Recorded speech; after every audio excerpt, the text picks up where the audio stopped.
Watch that muzzle. Keep it pointed in a safe direction at all times.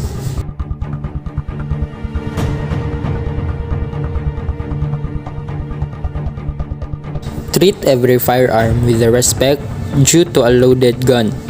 It might be, even if you think it isn't.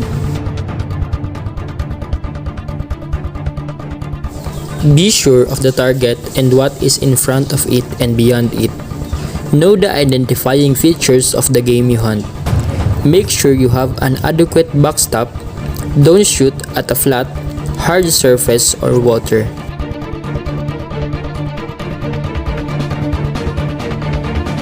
Keep your finger outside the trigger guard until ready to shoot.